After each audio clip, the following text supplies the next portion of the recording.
Hello, Unfazed crew, and welcome back. I'm Ben. And I'm Emmett. Welcome to the Unfazed Review Podcast. Please join us. We have already been drinking a little bit. We had some stogies, so What's new, right? jump on and get with us. Have a drink, have a cigar, whatever you want to do, and yeah. Happy President's Day, by the way. Happy President's Day. I know we have a lot of foreign friends who are part of the Unfazed crew, and that's cool. But yeah, in the U.S., we're, I guess, celebrating President's Day. I haven't heard a thing about it, but it is a day. It's a day. And some people have it off. So. Yeah, and that's the nice thing. I have it off today. It's awesome. It's awesome. Speaking of presidents, there was the second impeachment of Trump, which he was acquitted on, obviously. Not much to say about this. We have to talk about it just because it was the big thing. Yeah, I think I kind of knew. I should have said something earlier just to be able to say I told you so, you know. But I knew it wasn't going to go through because he never directly incited violence. I mean, the whole time, everyone that took the stand, they skirted around so many things and painted him into this box to try their hardest to make it look like he was really inciting violence. And they pointed to how he used words like fight. But like every politician ever has used the word fight. Yeah. And it doesn't literally mean like I'm going to beat up Ben, obviously. Please don't hurt me. Exactly. It's completely ridiculous. And if the impeachment would have gone through and he weren't acquitted, then that would have implied something way more sort of fundamentally terrifying, which is that no American apparently has any control over their actions. Because if him just sort of like egging people on meant that he was responsible for what happened, then that means that none of us have control over ourselves. Yeah. And I think it's so insane that they tried to pin that on him. Yeah. I know, and again, I know like everyone was saying he was watching it while it was going down on the news and they could tell he was enjoying it. And I'll be honest, I enjoyed it too. Like that whole day, I thought it was fucking hilarious. Obviously it got a little out of hand. It was stupid, but it wasn't like this travesty, and all these people who had worked in the Capitol were, personally insulted, but I don't know, people like Nancy Pelosi and all that stuff, I can't feel bad for them. Pelosi sucks. I don't like those people, so Pelosi's a piece of shit. Yeah. The more those people were crying, like, I worked in that building, it's so terrible what happened, and it makes me like I feel no ounce of empathy for those people. Yeah, Pelosi is like such a hypocritical piece of shit. Yeah, she's a terrible human being. Yeah, she's awful. And most of those people are just terrible human beings. So, I think they should have impeached Pelosi a long time ago. Yeah, it was really hard for me to feel bad at all. Fire her, whatever the terminology would be. And I loved, they made such light, the same people who really were obviously like 110% on the side of BLM over the summer. They consistently highlighted how this cop was killed, like it was the biggest travesty. And it was like, okay, you were like willing to, shit on police when, you wanted to be in BLM's corner, and now you're immediately going the other way, and it's like this cop, this American cop. Yeah. Like it's like the greatest status you can have when months ago. A lot of wishy-washy people. Yeah. They kind of flip depending on how they feel. Yeah, completely. And it was just a weak argument, and it was weak. It's weak. And the other thing that was just overall kind of pathetic to me was the very fact that Trump is still in the limelight. Yeah, like you guys won. He's not president anymore. Like move on. And they still keep trying to shit on him. Yeah. And my thing is they deplatformed him so harshly. You can't find anything about him. You can't hear Trump's voice. There's no Twitter. There's no Instagram. There's no nothing. Yeah. And it's like, okay, mission accomplished. You got what you wanted. Yeah. And it's like he's out of the limelight. And what I find so funny is they're still trying to, prosecute him as a civilian. I know. Yeah, and they're trying to hurt him so bad. God, and it's so fucking petty and not the good Tom kind. And it's like, and also it's like I look at these shitty late night hosts and it's like, you look at, Kimmel and guys like that who just totally sold out, sadly. And although Kimmel has some great music acts, I'll give him that. But Kimmel himself, man, he used to be so funny. He just fucking sold out, which is sad. But it's like you look at anything on YouTube about him, and they're still railing on Trump and just fucking with him. And it's like, is that all you have to talk about?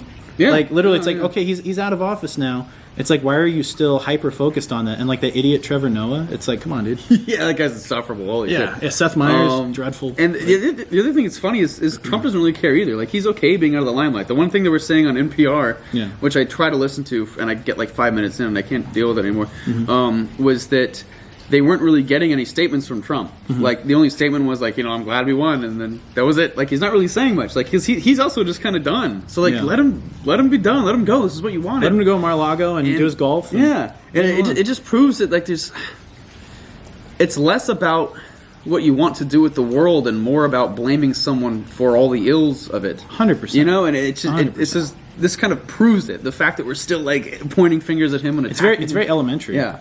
And finally, I knew a couple of people who were at that Capitol thing, and from what I've heard from their statements was that like 75% of it was peaceful all the way through, and it was this really small percent up at the front that actually stormed. Who I think, and like I said, I think a lot of those were strategically placed agitators. Yeah, I think because you look at it now, it's like they're hyper focused on this as an inciting incident of violence, right? Like they're saying that the Capitol storm was, as they say, quote, Trump's fault, and that he incited it and everything. And it's like, that leads me to believe that it was planned to just make him look like shit, Yeah, I mean, I believe something to attack him for and to place blame on him for, Yeah, I mean, it's hard to. That's what I think. That's an interesting rabbit hole, and that's been talked about. Yeah. But either way, it was obviously planned. By who, I'm not sure. But it was obviously. And this is exactly the other thing that blows my mind is this same thing happened with Black Lives Matter. Yeah. Like, Black Lives Matter was generally peaceful protesting, and inevitably there were some shits who mixed themselves in who weren't really with Black Lives Matter, but they were just there to cause mayhem, but took it the extra mile and started destroying businesses. And at Fashion Square, again, there were guys who had, their own private business who were defending their business with like bats and shit because their whole life was getting destroyed by these people who associated themselves with Black Lives Matter. And that's the exact same thing that happened here. These idiots who associated themselves with Trump went to the Capitol and fucked shit up, and the only difference is the outcome. Was the entire name of Black Lives Matter tainted because of those few little idiots? No. It's still a respected thing. Yeah. Now, is Trump's fan base, whatever you want to call it, his supporters, completely debased because of this? Yes.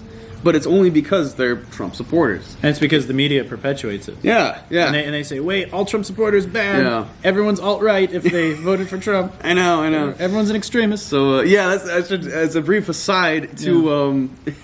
just to post my new song that came out the other day, I rebooted my Twitter because, I want people to hear my song. And great song, by the way. Thank you, man. Really good, man. I'll post it as a comment down below if you guys haven't heard it yet. But...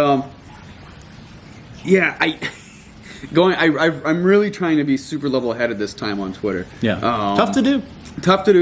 You're surrounded by a shitstorm of idiots. Yeah. But I'm leaning into it. And the one thing that I try to listen to NPR a lot because I want to give them the benefit of the doubt, but I can only go so far. And the other thing that I noticed about NPR is that they hand out this title of far-right extremist willy-nilly. Anytime they just want to label it's almost like this. Yeah. It's like when there was that few months where everyone was a Nazi, Yeah. It's like now it's just like far-right extremist. Yeah. So, but wait, they're one and the same. Yeah. So just as a goof, as a little joke, I made my bio on Twitter far-right extremist. That's funny. Just to sort of lean into it. Kind of fuck why with not? them. Why not? Yeah. Because no one refers to themselves as that. Yes, I'm a far-right extremist. It's insanity. I know. Obviously, I'm not. I don't think of myself of that. No, I'm not like a Sam Hyde dick sucker or anything. No. I think we're based and we're real, and we float in the middle, and we notice. Obviously, we tend to lean a little bit more right on a lot of things. Yeah. But it's like we're able to look at both sides, yeah. And I think that's something that a lot of people can't do. Yeah. And a lot of people freak out about, like, no, you have to be on the far right or you have to be on the far left. Yeah. And it's like, anyone who tries to walk in the middle like we do, whether you lean a little bit more to one way or the other, it's like they don't like that. Yeah. Like they want to pigeonhole you and put you into a team. And yeah, exactly. And again, I think honestly the only reason that we start at least I, and I know you do too, push back against the left a little bit more is because their stuff comes at us way more. Oh yeah. The right is just like a bunch of nerds on 4chan. I don't know what they're doing. I don't give a shit. I never hear about them. It's the left that's always the left is very very vocal and very quick to point fingers at people and kind of incite things kind of out of nowhere. Yeah, yeah. You know? So, like, I'm sure I wouldn't agree with most of the stuff the right has to say, but I'm just not aware of them because they don't... It's not being shoved in your face as much. Exactly, yeah. Yeah, and that's kind of where we stand. So I know a lot of people are like, oh, you're so hard on the left, and I'm like, well, it's because the left is hard on everyone else. Yeah. Like, at an insane level lately. Yeah. And that's why we appear that way, but honestly, it's just because we're defending ourselves and we're defending our ideas and our philosophies and our... And there's just a lot of stuff that's unnecessary. Kind of like what you're going to talk about next. It's like... there's a time and a place, and you got to kind of pick your battles. And it seems like they want to pick a fight with the whole world. Yeah, you know. What did you want to talk about next? The Gina? Oh, yeah. You take it away. Take it away. Yeah. So, I mean, as you guys know, neither of us have really watched The Mandalorian or followed it. Or Not very much. Yeah, I watched the first season, and just for Bill Burr. And to be honest, I gotta get her name right. I just gotta make sure I get it right. Gina Carano. I got it right. Okay, the Gina Carano actress. I've never seen a single episode with her in it because I didn't get that far into the show to actually see her. Mm-hmm. But just, I'm gonna be honest, just from like her face, I didn't really like her. She seemed like really self-aware. Yeah. Like in every picture, she has like it's like the smug like it's that Disney thing. Yeah, it's like she knows she's cool. Like I never liked her. Yeah. And I never really gave a shit that she was fired. But the fact that she was fired again presents sort of an underlying current of something that is wrong. And as I was telling Ben earlier, a lot of people have said, well, this is the straw that broke the camel's back, and she had talked about how COVID is a hoax, which is a little ridiculous. I didn't even see her talk about that. Yeah, I guess a while ago she had tweeted about how COVID was a hoax. I guess she said some stuff. I don't know. I can't say exactly what she said, but she said some stuff that that wasn't 100% pro-trans. And so this comment... about how the left demonizes the right as the Nazis demonized the Jews. Essentially, that was her. That was. I did see that post. Yeah. And that was the one that got her. But so actually, I said I was going to try to be more level-headed on Twitter, but actually, the first thing I did was pull up like 15 articles from leftists comparing Trump to Hitler. Which we all know that happened. They happened like constantly. Oh, they were doing that. Always called, and it wasn't even just like.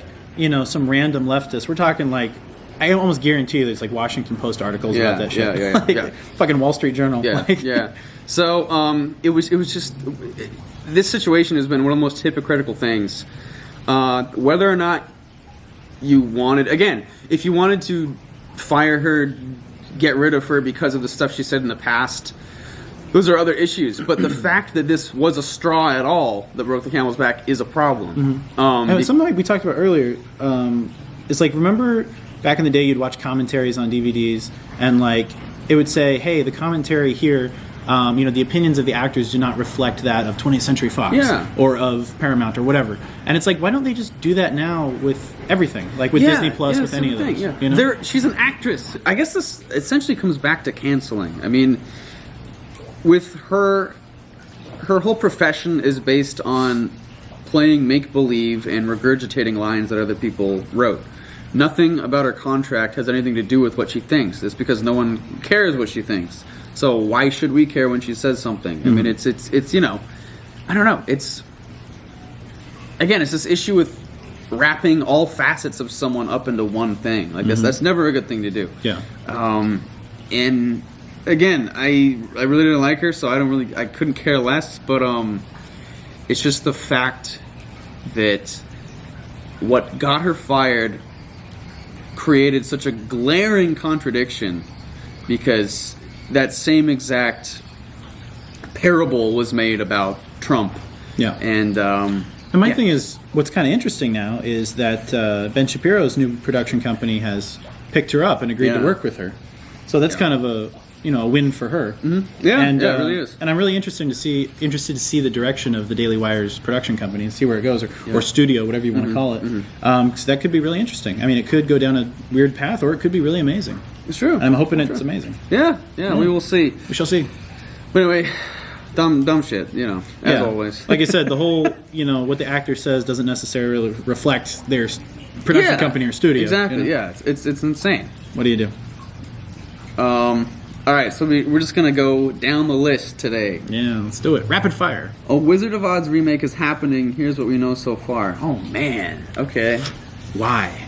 My question is why? According to Associated Press, New Line Cinema is developing a new feature adaptation of Frank Baum's famous novel, The Wonderful Wizard of Oz, and Nicole Kassell is tabbed as the. I don't know who that is. Oh, it was the one that did the Watchmen series on HBO. Oh, yeah. It's a weird choice. Yeah, I don't know. The site reports that Cassell's version will be a fresh... Oh, I already hate this. A fresh take on the classic story. It's obnoxious. And while it will borrow from some elements of the 1939 film, it won't be a musical. My thing is, why do you have to fuck with The Wizard of Oz? You know, Frank L. Baum wrote like 6 or 7 other, at least, other Wizard of Oz books. It was like The Emerald City of Oz and... what was it, the Tin Man of Oz, and like all those different ones. And it's like, why can't you just focus on one of those? Kind of like a few years ago, they tried to do the James Franco Oz the Great and Powerful.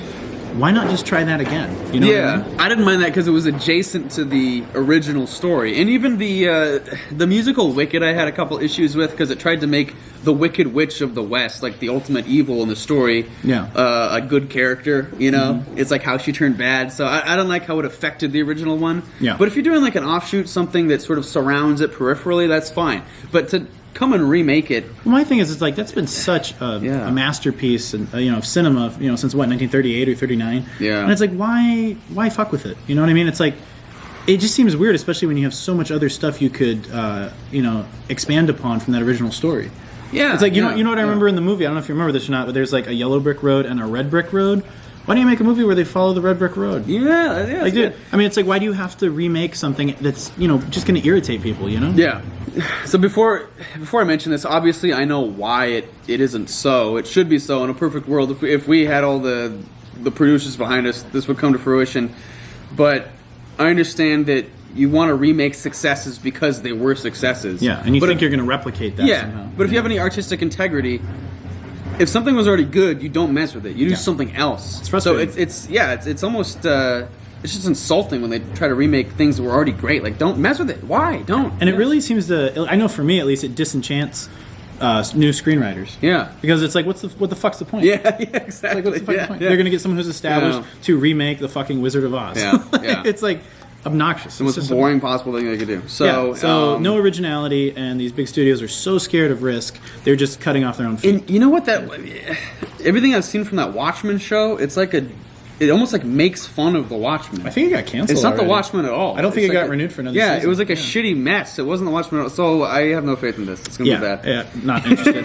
I mean, go back and rewatch the original in 4K, and it's so you'll be sad, fine. Man. Yeah. This is interesting. Maybe you could. I only read a little bit of this. This is an article that says why creative geniuses like David Bowie. Yeah, this is great. Embrace the power of unchangeable constraints. You should too. So what was really cool, it says research shows that the best performing employees also tend to embrace that seeming contradiction. So essentially what the article is, it was talking about the sound engineer or producer or whoever worked with Bowie on the song Heroes. And basically they did it really bare bones, and they didn't have a lot of tools to use at the time. So they were like layering things.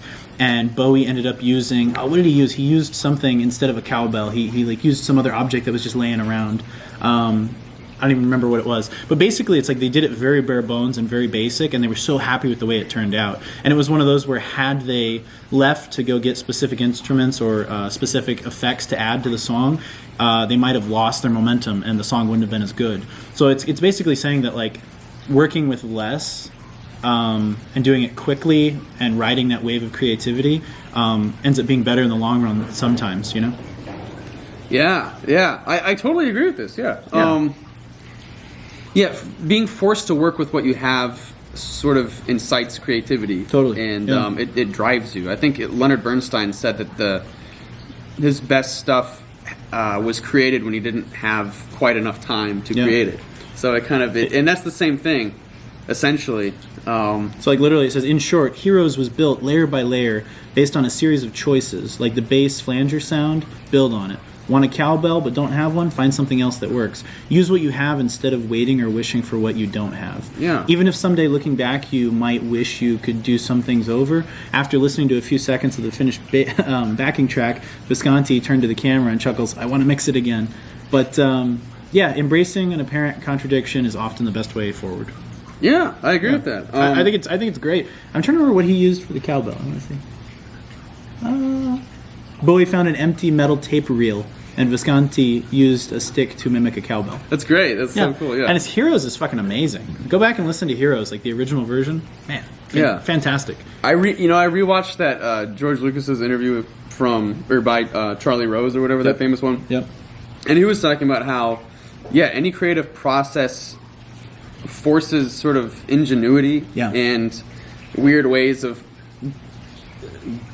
getting to come to life what is in your head. Yeah. And like it's not always going to be exactly what was in your head, but it's like it's sometimes a loose representation, but you have something there. Yeah. The fact that you have the constraints of reality to sort of funnel it through usually makes it better. Yeah. So it's like, and like I think it even says in there, like had they taken a couple hours to leave and to go get what they needed and take a break and everything, it might not have been the same song. Yeah, exactly. Yeah, they could have lost the momentum. So cool. I agree with that 100%. Yeah, I totally agree with no that. matter whether you're making films or making music or any kind of art, like do it. Beautiful. Yeah. Oh, this is nice for us. All right. Major gambling expansion proposed for Arizona. More casinos could open in Metro Phoenix. Invest in MGM, guys. Hell yeah. Seriously. AZ Central. Seriously. Fucking AZ Central. Let me see. Here we go. Okay. Oh no, what is this? This is just some general thing. Oh. But anyway, basically the article is saying there's more. I don't know why. They're planning on lots of casinos. Planning opening. on building more casinos in Arizona. Damn. Yeah. We do love our casinos. I do like a good casino. Yeah. I think that'd be cool. And I had heard somewhere where MGM Entertainment was saying that they were thinking about, if laws are passed and they're able to have gambling in other states, they were talking about expanding their brand to other states, adjacent states. Probably not Utah, cool. but who knows? Maybe you'll have it up in Colorado. That'd be sick. He'll gambling in Wyoming. Who knows? We enjoy our casinos. I don't gamble, but I like. It's a fun time. I like to gamble. Ben's good at blackjack. Ben's okay. very good at blackjack. Okay. It's fun. It's fun to watch you. Yeah. It's like until you lose, and then it's right. well, shit. But gambling can be fun. Just moderation, and don't rush to the ATM and burn all your money if you start losing. Because if you start losing, it's usually best to just walk away. Yeah. Like if you can start playing with the house's money. Yeah. Like if you go in with like $100 and then you start winning, and then you got like 50 of their money, just play with that 50, and it's like try to beat them at their own game a tiny bit. Exactly. Yeah. Yeah. All right. The next one says Elon Musk's brother Kimball sells $25 million worth of Tesla shares. And I said, total Mr. Deeds character. Mr. Deeds. So I thought this was funny. I don't know a thing about Kimball Musk. He's got a cowboy. He just looks like a goober, like from like a '90s buddy comedy. But like he's like this multi-bazillionaire because of his brother's Elon Musk, and I think he's such a funny like Mr. Deeds type character. God, yeah. He's just funny, dude. I don't know anything about him. I don't know a thing about what the guy does. The younger Musk is a member of the board of the pioneering automaker. Another director, Antonio Gracias, sold more than 150,000 shares earlier this month, according to securities filings. The sales come after a dramatic run for Tesla, which joined the S&P 500 late last year. Its stock price is up more than 400% in the past 12 months, but has stalled in recent weeks. Yeah. And damn, that's badass. Yeah. Okay. It's so funny though. He's just balling with his cowboy hat. His sales came in at just above $850 per share. Wow. Damn, dude. That's intense. That's a guy who never has to work again. Yeah. I bet he's going to get in trouble for some like sexual misconduct or something. Oh, probably. He's got a cowboy hat. Yeah, I could see it happening. Wolfgang Van Halen. Oh, this is amazing. Debut album, Mammoth WVH. Have you heard him perform yet? No. Okay, so what we'll do is we're going to take a quick break, and you guys can do this at home as well while we do a commercial break, and look up Wolfgang Van Halen and his band, Mammoth WVH, performing on Jimmy Kimmel. And if you want, you can also look up the song Distance, which also has a really, really sad music video if you want to cry. This is Eddie Van Halen's son performing for the first time solo. And I think this guy has so much potential. But look it up. We're going to take a quick break, and then check it out. We're going to review Emmett's reaction. Yeah, that was definitely a very moving piece of music. The composition was straight from the heart, you could tell. And knowing it was about his dad and everything, and that gave it a lot of depth. Yeah. And Really good. I think he's got a bright future. Yeah. It was very, very genuine, very heartfelt. It's exactly what music is supposed to be.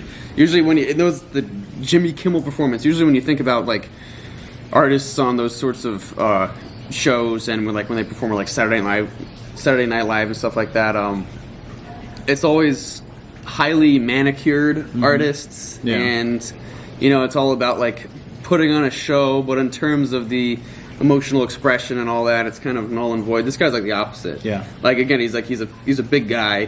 He's not like sexy by any means, but then you also said on the album version he did like 90% of the instruments all himself. Yeah. So he's a craftsman. He really knows what he's doing. Yeah. And he wrote this song just because of, he wanted to funnel the genuine emotions he was feeling about the passing of his father into music, and that was his first time performing live since he had performed with Van Halen when his father was alive. Wow. So that was his first time in public performing. Great voice. Yeah. Great fingers on the guitar.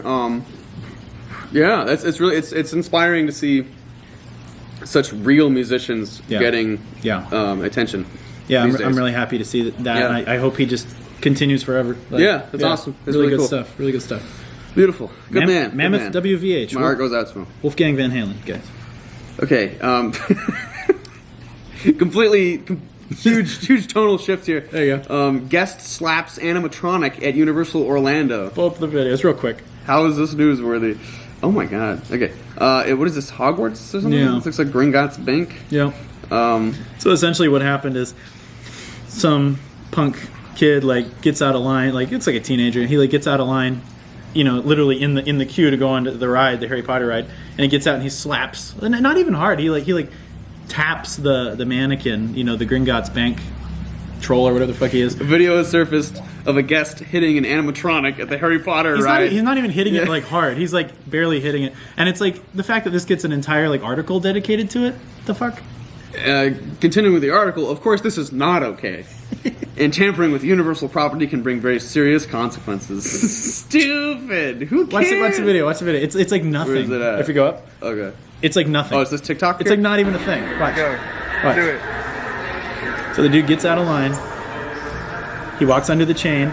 Look, he taps the head of the robot. Yeah, I feel like you should be allowed to do that. And that's it. And it's who gives a shit? Who cares? And it's I get it, okay, it's not okay, man. but is that worth having an entire article dedicated to Jesus. it? I don't think so. Maybe Universal could put a little sensor, so if people get close, a little alarm beeps. It's something like that. That's stupid, man. It's probably only because it probably did well on TikTok, and then someone was like, "We gotta say this is a no-no. This is not okay. You can't be touching the trolls." God, how stupid. Who cares? Daily Mail. What do you do? All right, Jay Leno puts himself in front of a rolling car to stop a collision with classic Corvette. This was cool. Trying to save a person or a car? Car. Nice. All right, good man. He loves his car. He was with rockstar Rick Springfield, and Rick forgot to put it into park. So Jay's got this classic Corvette. You can look up the video, and Rick gets into this looks like I can't tell what it is, like a Mitsubishi Eclipse or something like that, and he forgets to put the parking brake off, so he gets out and the car starts rolling towards Jay's classic Corvette, and Jay stops it. He gets in front of it and stops it, which is pretty cool. He just holds it in place? Yeah, holds it in place, and then Rick got in and put the parking brake on. That's funny, man. But it's just funny because a guy at his age, it's it wasn't I don't think a major thing, but still kind of cool. Dude loves it. Yeah, there he is. Cool to see him jump into action, Oh man, he's like a superhero. So It's where were the dude loves his cars more than anything. Where were the guys on set for that? Yeah, right. Yeah, exactly. Jay's doing all the heavy lifting, man. That doesn't surprise me at all. Jay is such a gearhead. If you guys haven't watched it, I do really enjoy Jay Leno's Garage. Even if you're not necessarily a car person, it's just a nice, soothing show to have on in the background.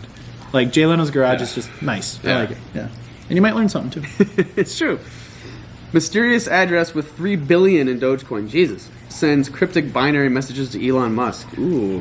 Yeah, this I didn't read up on it, but I just thought the headline was grabbing. Very cool. Yeah. Okay, I love the picture. Beautiful. The Doge dog with the fedora next to Elon. Classic. Man, Uncle Elon has been really hyping Doge, man. Yeah, he's constantly tweeting about it. Yeah. Ever since the infatuation between Elon Musk and the meme-based cryptocurrency Dogecoin, a number of people have looked at the asset critically. News.Bitcoin recently reported on the mysterious Dogecoin wallet that absorbed more than 27% of the coin's supply since February 6th, 2019. This week, the Dogecoin wallet with $3 billion worth of crypto asset has been creating odd transactions with binary messages, further adding to the speculation that the address might be Musk's wallet. Oh, I think so. Cryptic binary code, Elon's birthday, and transaction gibberish. The cryptocurrency Dogecoin has catapulted seeing much value in Sheebs everywhere, I've been saying wow, very funny. It's like the meme. Yeah.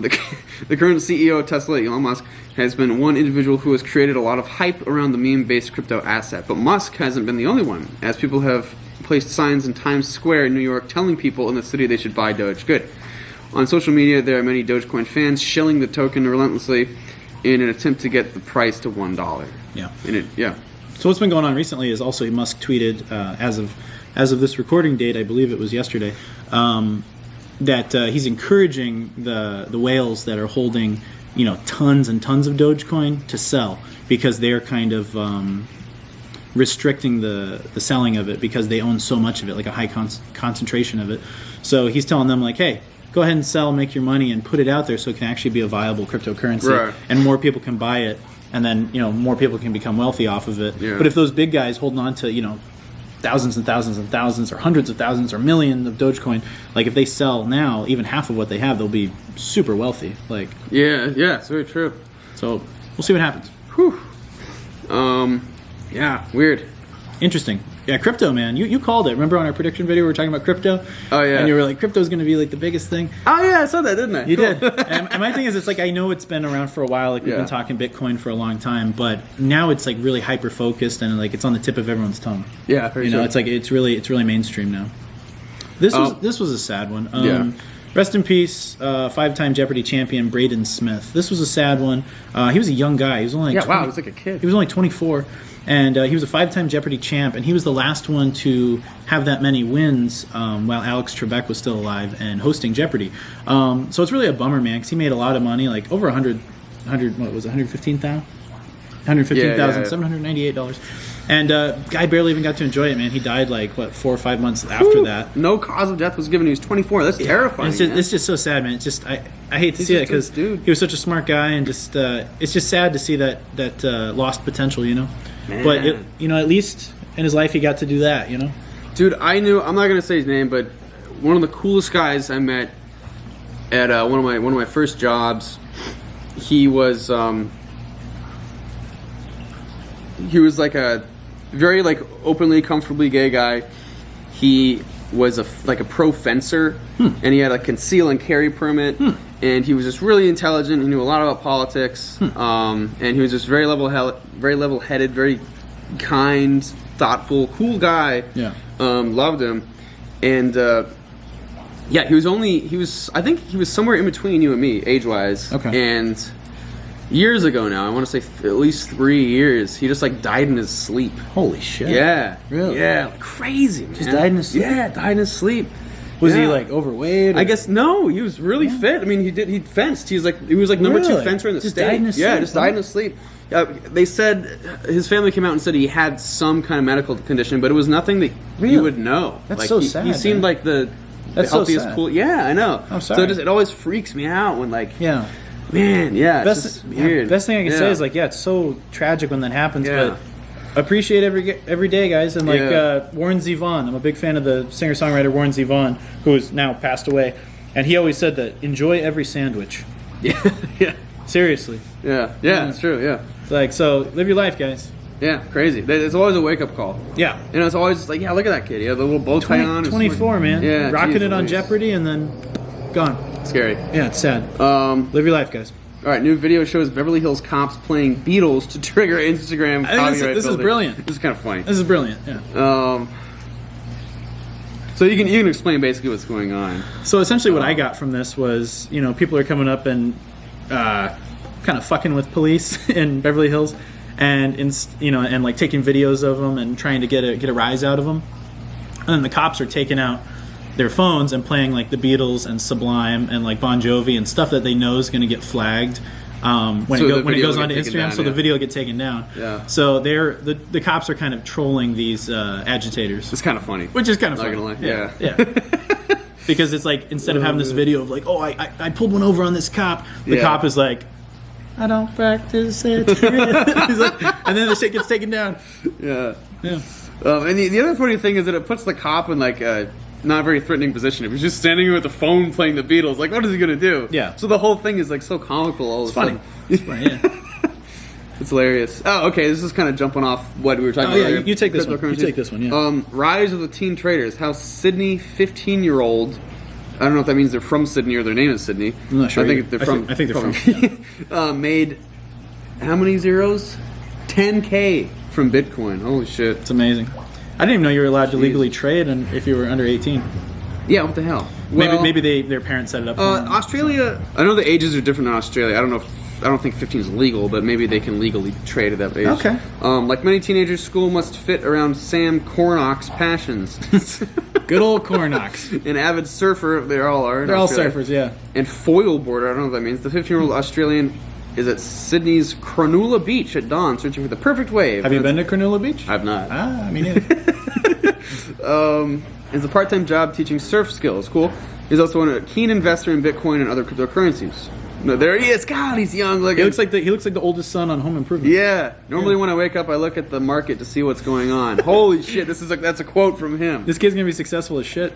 Depending on the surf, I'll probably go to the beach maybe at 6. Okay.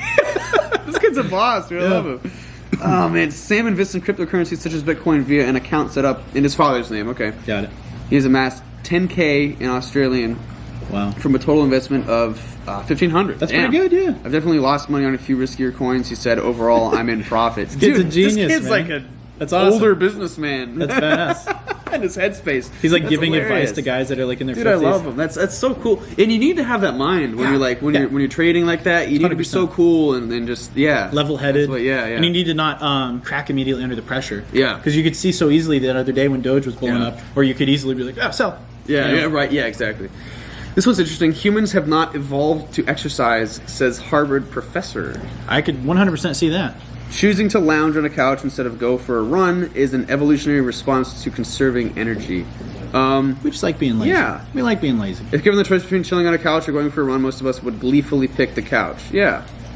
Yeah, I can see that. The desire to reduce our caloric output is a natural response to needing to conserve energy. Yeah. Says Daniel Lieberman. Yeah, that totally makes sense to me. Now that our modern world is filled with countless inventions designed to prevent us from exerting ourselves, Lieberman says, we have to work at ignoring that evolutionary response. Yeah. I suppose. Yeah, exercise you gotta fit it into a routine. Yeah. It's gotta be just like going to work. You just How gotta could humans not have evolved to exercise? That's kind of obvious. I mean, yeah. And also things are easier now. Yeah. Like we don't have to go hunt for rabbits to eat. Yeah. You know? Yeah, I mean, I think obviously back in the day there wasn't a need for exercise. Wasn't a thing. Yeah. You got your exercise through the day because we, like you said, we had to hunt, we had to build, we had to do all this shit. That just we had natural early musculature. days probably had to if people were like working on their farm or having to fight off people trying to invade their village. Fight off wild animals. Yeah. Yeah, exercise is kind of a really sad and pathetic thing when you think about it because it's us trying to retain our how we're supposed to look because you don't actually have to do anything anymore. Yeah. So you go to these gyms and places to exercise on purpose. Exactly, which is a really... It's wild, man. It's a hilarious thing. I mean, if you think about it from the outside in, a gym, there are all these little treadmills so we can just run in place like gerbils so we don't get fat. Like, it's so stupid when you really think about it, you know? The gym is just Richard Gere's ass. Yeah. We're all gerbils, man. So, no, I could totally see that. But, I like running. I get a lot of my best ideas when I'm out on a run. I feel a lot better when I'm exercising consistently. It's like obviously I've been a slob lately because it's been so easy. But trying to get back into a schedule and a routine, it's like I feel so much better. It's so good for that mental clarity too. It really is. So I advise exercise, obviously. But consult with your doctor first. Make sure you're healthy. Exactly. Make sure you stretch beforehand, guys. Yeah, you don't want to fuck yourself up. Stretch, yeah. Yeah, but dude, exercise, game changer because you start to feel better about yourself physically, and then that has the mind-body effect where it's like you feel less stressed, you get better sleep. It's like exercise is great. Go work out. I think, guys. I mean, we're still compelled to exercise just to attract other people. 100%. Like I wouldn't let myself turn into a total slob because I want to, all right, a new artificial intelligence makes mistakes on purpose. What is this all about? Ooh. I feel like they've kind of had this for a while because I remember there were some games you could play back in the day where you could have a setting on there where you'd win like 75% of the time, like whether it be chess or something like that, and like creepy. you could program it to like fuck up a little bit. But I'm curious about what this says. It's apparently. I mean, I'll read it, but essentially it looks like AI is trying to learn human error and become more human, which is frightening. A chess program that learns from human error might be better at working with people or negotiating with them. Strange. It took about 50 years for computers to eviscerate humans in the vulnerable game of chess. A standard smartphone can now play the kind of moves that make a grandmaster's head spin. Yeah. But one artificial intelligence program is taking a few steps backwards to appreciate how average humans play. Wonders and all. That's creepy, man. Yeah. The AI chess program known as Maya uses the kind of cutting-edge AI behind the best superhuman chess-playing programs. But instead of learning how to destroy an opponent on the board, Maya focuses on predicting human moves, including the mistakes they make. That's wild. Jesus. It's wild. Wow. And this ties back into the Gringotts guy in the bank that got slapped. Eventually, he's going to file a lawsuit because he's going to have consciousness. And the robot's going to come after you. You know what? Honestly, like, I know Bill Burr used to talk about this a lot, the robot replacements and shit. Yeah. I mean, AI is terrifying in two different ways, but it means two sides of the same coin, really. AI is like, obviously they're smarter than us. They're computers. Yeah. And they could easily best us at anything involving any kind of intellect. Yeah. But the other thing is that, I mean, yeah, they can learn error. They can learn sort of, not humanity within itself, but they can learn human error. Yeah. And they can learn sort of, I don't know, yeah, our general way, our general behavior, our sort of flaws and all. Yeah, our one-dimensional sort of exterior behavior flaws, and that means that they can behave like us. Yeah. And it's so scary. I don't think you've ever played Fallout 4, but Fallout 4 is all about robot replacements. There's Should like I play it? underground. You should, yeah. It sounds like fun. There's everyone shits on it, but I thought it was fun. Okay. But yeah, it's all about like there's this underground sort of science academy that's building synths, synthetic humans, and every once in a while, like a human will get killed and replaced by the robot version of them, and like no one really knows who's a synth or who's kind of a human. Blade Runner vibe. Yeah. And if AI is going to start learning sort of human nuance, then that means they could blend in with humans. 100%. It's fucking terrifying. I think eventually we're going to see like Terminator 3: Rise of the Machines, which I actually enjoyed. A lot of people didn't like it, but I liked it.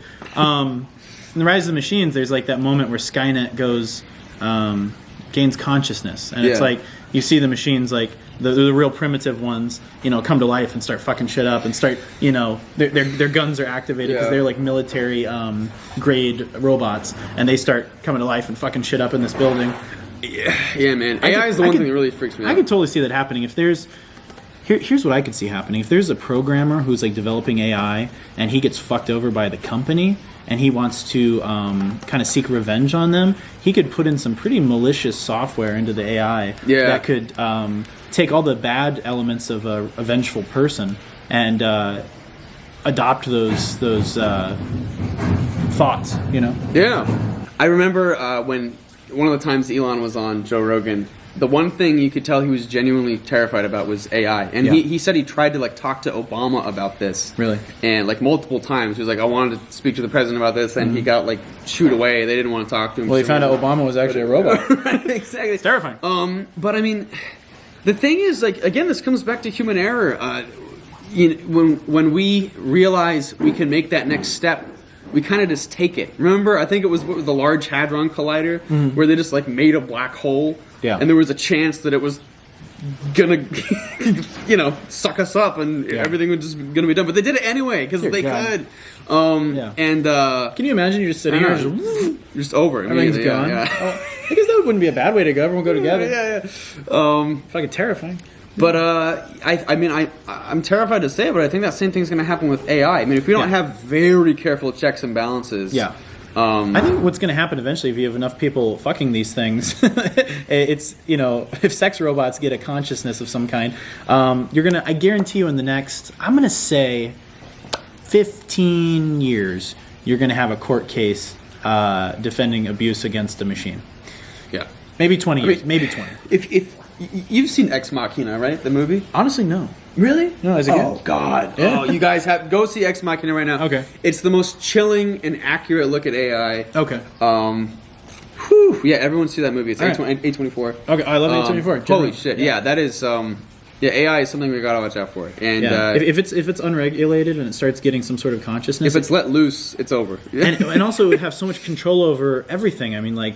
Everything mechanical, everything computerized, everything like our phones and our electric vehicles and everything like that, and like all these things connected to military weapons and drones and things like that. That could be really scary. That's some Terminator shit right there. Yeah, it'll calculate what's best for humanity, and then it'll just blow us all up probably. Yeah.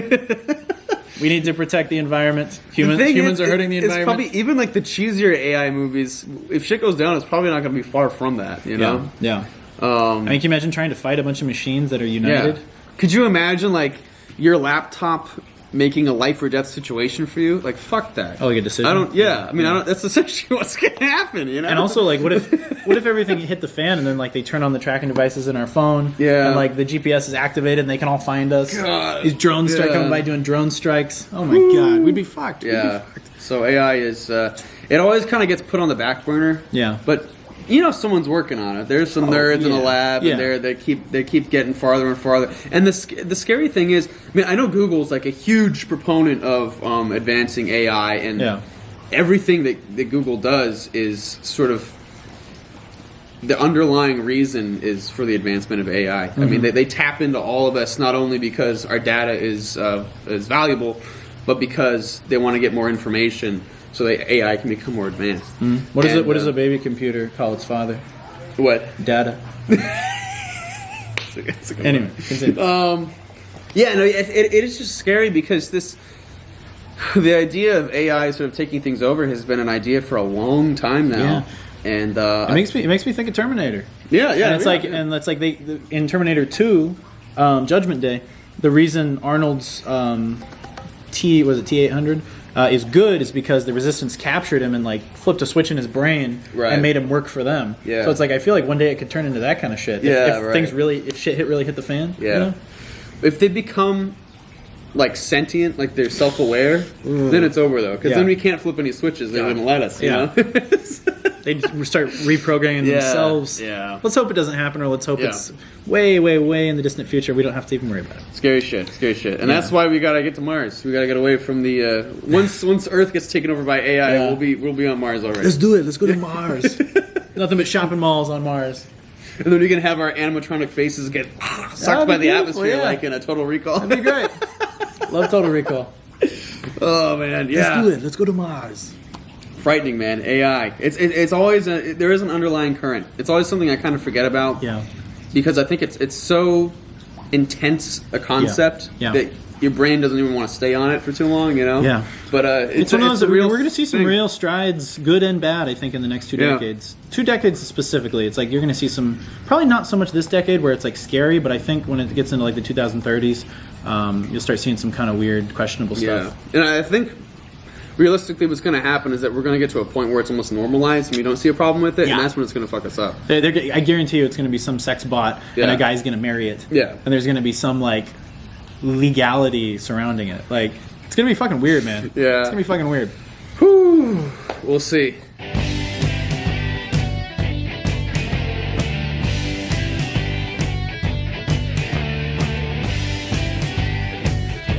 All right, so I just asked Emmett, in honor of President's Day, I know you guys will be watching this at a later date, but we thought it would be kind of fun to actually talk about it, because I didn't hear anything about it today.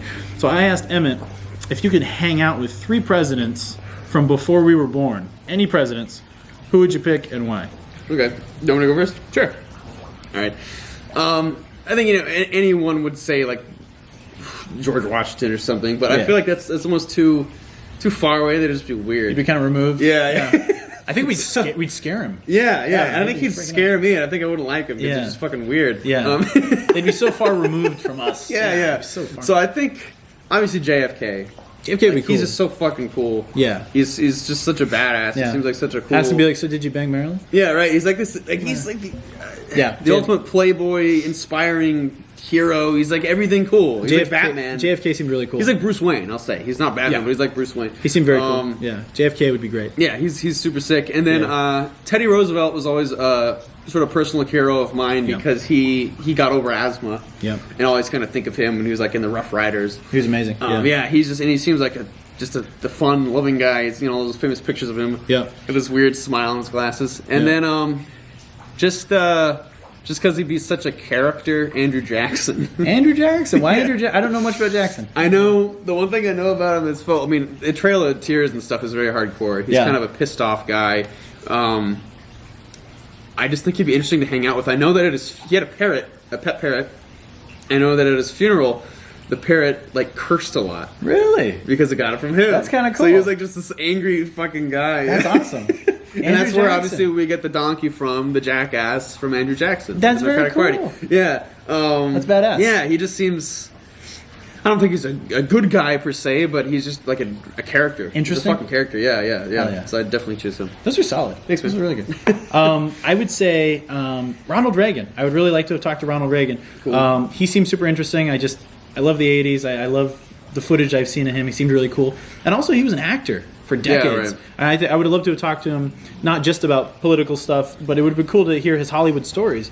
I mean, because he was doing movies way back when. It's like, I'm sure he would have just such interesting stories about Hollywood and about life experiences, and I think Reagan would be really cool to talk to.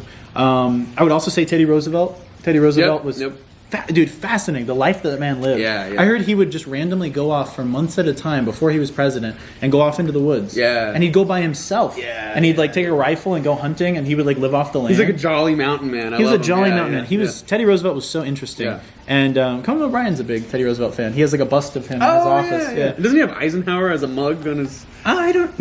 I think he does. Yeah, I think he does. I like Ike. Yeah.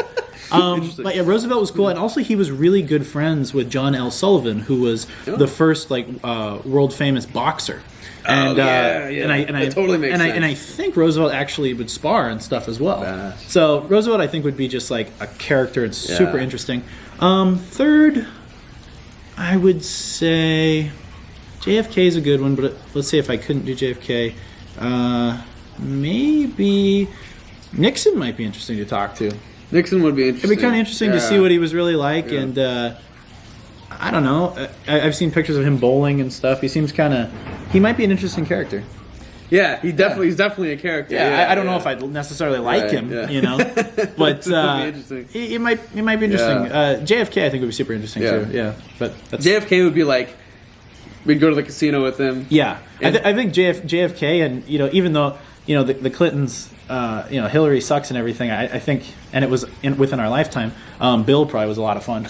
Yeah, I feel like Bill was probably a lot of fun. Oh man, yeah, he seems like that's true. But yeah, I think Teddy might be number one. Yeah, he's almost like a go hunting with your dad or something. Kind of vibe, Teddy. I feel like cool. if you hung out with Teddy Roosevelt for a couple hours, I feel like you would learn more than spending a year in a history class. Yeah, like I feel like he would just have so much amazing experiences to tell you about, and so many things to. Now that we've agreed on Teddy, just to further the theme of President's Day, do you want to look up some fun facts about Teddy Roosevelt? Let's do it. Let's look up fun facts about Teddy Roosevelt. That's a great idea. Yeah. Shout out to Teddy Roosevelt. We love you, Teddy. Gone too soon. 10 little-known facts about President Theodore Roosevelt. There is. Oh, what a cool guy. As a child, Roosevelt witnessed the Abraham Lincoln funeral procession. That's pretty cool. Wow. That's such a weird transitional period that you don't really think about. That's amazing. Teddy Roosevelt had a really, really good memory. Roosevelt claimed he had a photographic memory. Oh, wow. But it is a statement that can't be easily proven today, obviously. But biographer and historian Edmund Morris cited several documented cases where Roosevelt was able to recite obscure poetry and other content well over a decade after he read it. Holy shit. Wow. He must have a photographic memory. Holy shit. That's a very intelligent guy. Damn.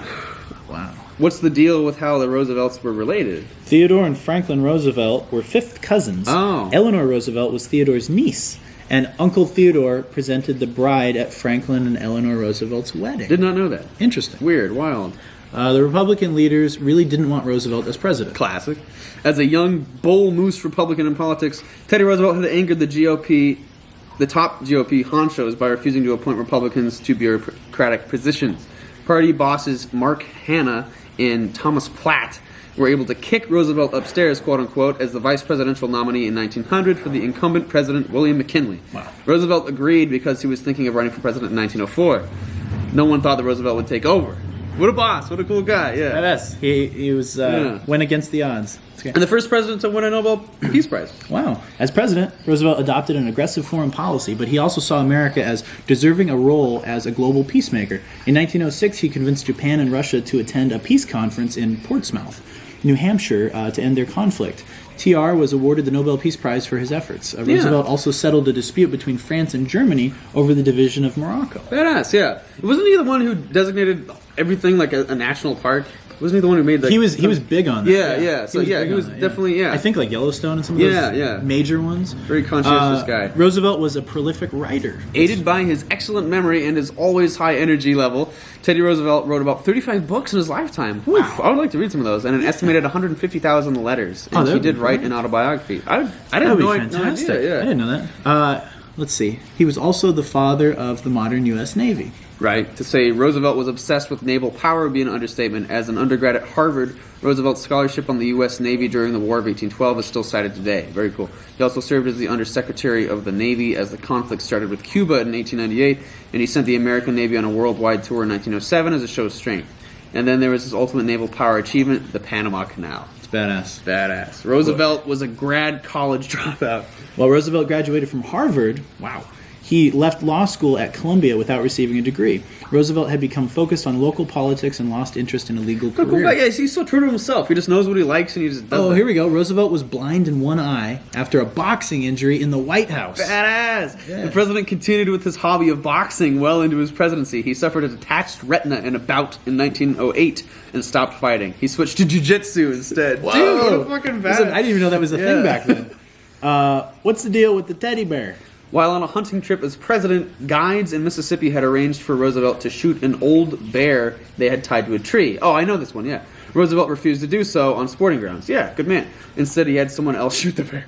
The first part of the incident became a newspaper cartoon, which then inspired a shopkeeper to sell stuffed bears with Roosevelt's permission. The teddy bear. Hence teddy bears, yeah. That's amazing. That is cool. It wasn't sportsmanlike to just, shoot an already true stuffed bear. That's just screwed up. It's fucked up. Cool guy. Good man. Super cool guy. Yeah. He was ahead of his time. Yeah. He had a lot of adventurous spirit, but he was also very gentle in his own way. I think. Yeah. Teddy Roosevelt, I think we could all learn a thing or two from him, and I would love to read one of his books. Yeah, I had no clue. I'd have to look up some of his 35 books. books? Damn. That's amazing. Badass. Anyway, guys, thank you for watching this Unfazed review episode on President's Day, and remain unfazed, and make sure you like and subscribe. Please do. Until.